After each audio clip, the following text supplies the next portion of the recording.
so I'm gonna basically show you guys a video, and I don't know if it's gonna be in this video or the next one after this, but it's like an alien, though. In my opinion, that's what it is. And I'm gonna like film this thing. I'm gonna look at it, and then I'm gonna show it to you guys. It's an alien, so I'm not lying. So yeah. All right, this is like serious. All right, we're gonna get into our quiet mode, our quiet phase, because I'm gonna show you the video. All right. So hold on. I do this.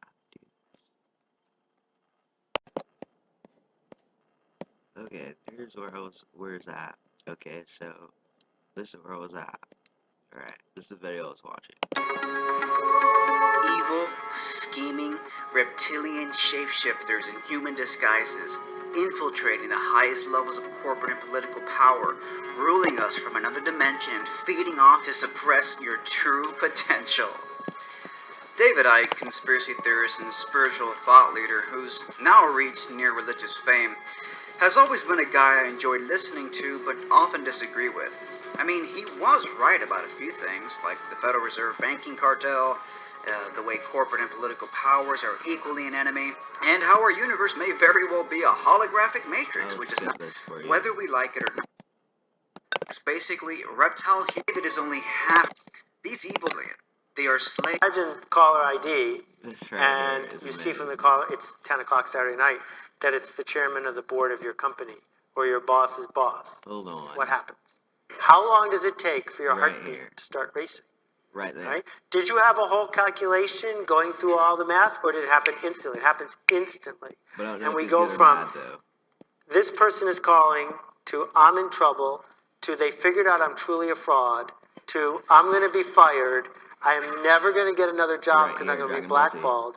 I'm not going to have enough to eat. I'm going to die. And so caller ID to dead in less than a second. And we can prove this, right?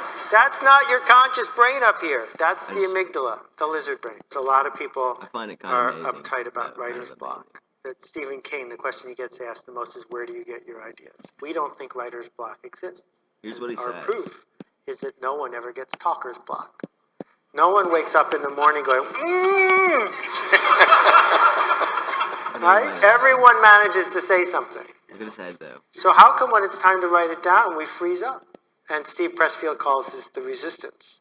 If you're going to read one book after today, please go read The War of Art, or the shorter version, which I was lucky to publish, Do the Work. And Pressfield talks about the amygdala, which is right back here. If you go to a bio class here, you'll learn about it. It's the prehistoric brain. It's the brain dinosaurs had, lizards have, foxes have. It's the brain of a wild animal. We still have it. It's left over.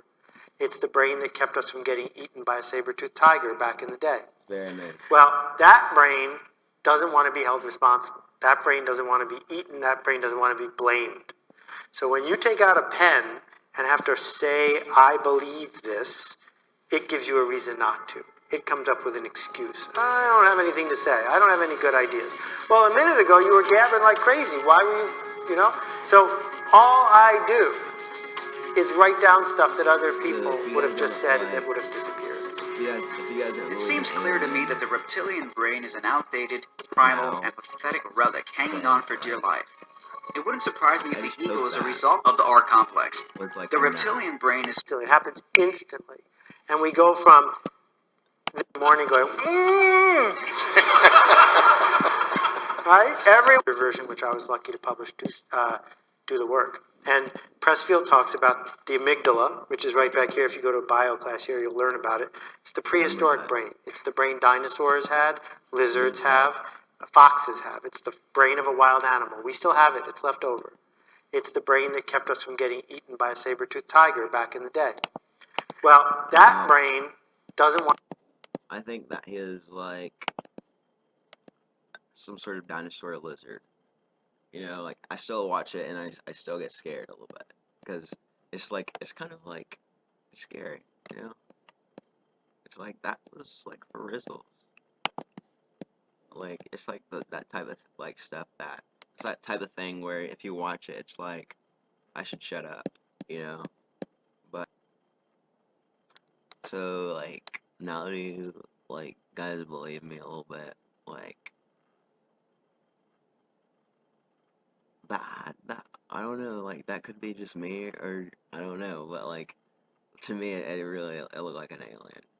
So, there's probably more, like, different types of aliens. That's not the only one. There's, like, plenty of others, you know, that people probably have not went through. And, so yeah. So I hope you guys enjoyed that. So,